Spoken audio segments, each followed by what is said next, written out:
Hello tout le monde, j'espère que vous allez bien et bienvenue dans cette petite vidéo du lundi. On parlait vite fait de Bitcoin et d'Ethereum. On va pas parler du reste parce que le marché en fait a rien fait. Il y a que UST qui a fait un pump de 100%, qui est passé de 3 centimes à 6 centimes, mais je pense que personne ne trade cette merde. Ou vraiment des scalpers ou des traders intraday. Sinon je pense qu'il n'y a personne qui a tradé ça, je veux dire, en swing. Donc on va rester là-dessus et si la semaine prochaine on n'a toujours pas de contenu sur BTC et sur ETH ou sur autre chose, s'il n'y a pas quelque chose d'intéressant, je vais peut-être faire une petite vidéo sur Tracy. N'hésitez pas à me dire si ça vous intéresse. Tracy, c'est ce fonds qui avait 18 milliards d'assets sous management et qui a un peu fait les cowboys avec du levier et qui s'est fait griller. Le problème, c'est qu'ils ont emprunté 1 milliard à gauche, à droite, à qui à des plateformes centralisées comme Celsius, comme Voyager et BlockFi, qui eux se retrouvent du coup dans une situation financière un peu compliquée parce qu'ils doivent de l'argent à un ensemble de particuliers. Et quand on regarde en fait les assets cumulés de Tracy, de BlockFi, de Voyager et de Celsius, je pense qu'on arrive assez facilement à une somme de l'ordre de 40, peut-être 50 milliards de dollars, quoi. Donc il y a beaucoup de gens qui chient sur Tracy en ce moment en disant ah c'est leur faute. Après je pense personnellement que le marché et aussi le contexte macro ne demandaient qu'un catalyseur pour que le marché dump. Mais du coup si vous voulez que je parle de ça, de l'iceberg, donc Tracy avec la partie émergée qui était un peu Celsius, et ensuite de la partie immergée, n'hésitez pas à me le faire, faire savoir. J'essaierai de faire un petit schéma et aussi de faire en sorte que ce soit clair. Ça me permettra moi d'avoir une compréhension aussi un peu plus profonde de ce sujet. Et je sais que si personne me le demande, je le ferai pas parce que je suis un peu paresseux. Mais du coup, n'hésitez pas à me le demander. Bref, on va commencer directement par l'analyse de BTC en mensuel. Bon, on a eu la clôture. Après, le seul truc positif, on va dire, c'est ah, on a tenu ceci, le support. Et c'est potentiellement une espèce de move un peu précalculé dans le sens où on a une espèce de... Ici on peut regarder en 1 heure, on est passé d'une valuation de 18 600, 18 700 à 28 800. Après on a vite retracé, mais on a bien tenu en fait l'ancien all-time high en tant que support sur le mensuel, quoi. Donc certains vont dire ah manipulation, oui probablement, et je veux dire qui ne le ferait pas si quand on voit un order book qui était aussi vide. Donc avoir ce genre de petit pump, ressortir ici et ensuite totalement exit le marché, ça fait sens, quoi. Je veux dire je sais pas combien il a dû faire quelques millions sur ce move, la personne qui a enclenché ça.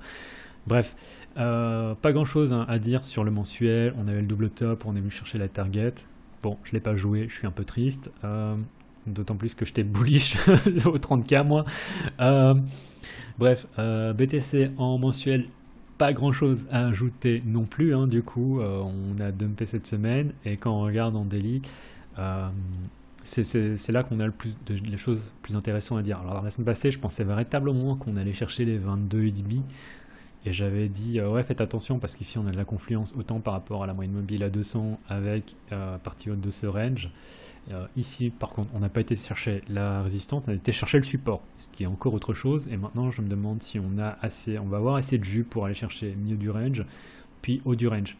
Si on vient chercher haut du range, faire attention, toujours par rapport à ce dont j'avais parlé la semaine passée, qui est cette confluence. Et même si on arrive à passer au-dessus, je pense qu'on ne viendra pas faire une structure de marché avec des highs et des lows qui sont plus hauts les uns que les autres. Je pense qu'on va vraiment partir sur une espèce de structure de marché avec un premier top, un deuxième top qui sera plus petit. On va reperdre ça. Et une fois qu'on repère ça, je vais sortir aussi 2 autres indicateurs que j'utilise qui sont la ceinture d'astéroïdes et Ichimoku. On peut voir qu'on va arriver dans le nuage, donc potentiellement résistance, avec en plus la ceinture, donc potentiellement encore résistance. Et une fois qu'on repère, qu'on intègre le range, à mon avis, avec la confluence de 2 indicateurs, plus la moyenne mobile, plus une paire de structures de marché, plus l'ancienne résistance, donc du range ici, si on vient faire un retest, à mon avis, ça va être short et hard pour aller chercher ça facilement, ça probablement, voire carrément cet ancien swing low. Et ce swing low, si on vient le rechercher, c'est là où j'ai envie de rajouter en fait à mes bagues de BTC. Dans le sens où ça c'est le plus bas depuis 2020, donc depuis décembre 2020. C'est le swing low le plus low qu'on ait eu, enfin c'est le dernier swing low qu'on a eu. Acheter ici pour moi ça fait sens. Vous faites ce que vous voulez, mais pour un point de vue long terme, moi j'ai envie de mettre quelques billes là-dessus. Donc libre à vous. Je dis pas que ce sera le lot, mais si on vient faire un truc comme ça, et même si on vient dumper, je veux dire, je pourrais éventuellement sortir si je veux à break-even, à voir si je le fais, mais même si on vient faire encore une espèce de truc comme ça en range entre je sais pas 18 et plus bas, je sais pas dans quelles conditions, eh ben, je sais que je pense qu'on a de fortes chances de venir encore rechercher au moins retaper dessus en tant que retest, et si c'est un retest bear, ben, je pourrais sortir. Mais ne pas acheter ça si on vient faire un retest, pour moi ça me semblerait un peu idiot à ne pas faire. De mon point de vue, hein, je ne veux pas vous influencer, vous faites ce que vous voulez. Donc voilà, j'ai vraiment pas grand chose à ajouter. Le marché est tellement... enfin, pas grand chose, voilà, c'est un peu de...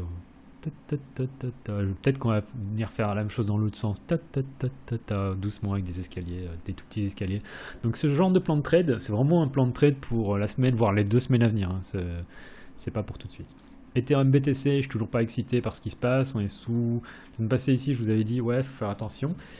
Si on commence à se trader au-dessus, peut-être qu'on va venir faire du range entre ces deux valeurs, mais bon, comme j'avais dit la semaine passée, je pense qu'on va encore venir chercher plus bas. Alors je pense qu'on peut encore venir chercher ce swing high, voire carrément avant de dumper. Donc je suis toujours pas chaud sur Ethereum BTC, du coup je suis toujours pas chaud sur Ethereum. Et Ethereum, on est encore au sein, enfin on est aussi dans le cas de, comme sur BTC, au sein du range, et c'est un peu la même idée de voilà, on a quoi? On a la moyenne mobile à 200 qui va revenir ici potentiellement, avec de la liquidité, avec la ceinture, avec une tonne d'indicateurs qui fait que potentiellement on peut aller chercher plus bas ici sur Ethereum. Et imaginons pour peu que ETH, BTC viennent dumper, je veux dire aller chercher les... Bon, c'est encore 25%, mais du coup aller reperdre encore 25% là-dessus, ça nous remet encore à aller chercher les 800, mais je pense qu'on peut... C'était un peu une blague que j'avais faite quand on était ici, je crois, quand on était encore à 2K, de dire qu'on pourrait éventuellement venir chercher les 700. Et cette blague, en fait, ne me fait pas trop rire du coup. Mais bon, bref. Pour le moment, je suis toujours pas chaud sur Ethereum non plus. Et je vais arrêter là. C'est vraiment une vidéo super courte. La semaine passée, j'ai parlé de Matic, de Sol et de Send, mais j'avais donné en fait des conditions aussi pour ouvrir un trade. Et à chaque fois, c'était ouais, si on passe au-dessus, on peut actuellement prendre le trade, on n'est pas passé au-dessus. Sol, je crois que Sol, j'avais même mis, ouais, c'était pareil, si on avait passé ici au-dessus, vous voulez acheter là, avec un stop ici en dessous. Send, pareil, et Send, j'avais même mis ça comme target, enfin, comme truc d'exploit. En tant que reward ratio. Donc globalement on a dumpé. Il n'y a pas grand chose, j'ai vraiment rien à ajouter là-dessus. On est toujours sous cette ancienne résistance, enfin, sous résistance sur un ensemble d'assets, et à mon avis ça risque de... On peut avoir un bounce, hein, comme j'ai dit, d'après ce qu'on voit ici, on peut jouer sur ce range, mais c'est pas super excitant quoi. Si jamais, allez, si on veut voir ça comme ça, en mode peut-être qu'on va avoir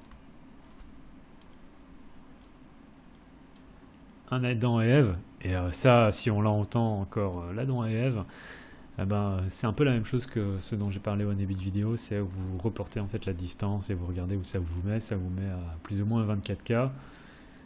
Je sais pas, ça nous met à quoi par rapport... J'ai pas dessiné des trucs moi ici. Ouais, 24K, et du coup ça pourrait éventuellement fitter l'espèce de plan de trade dont je me parlais.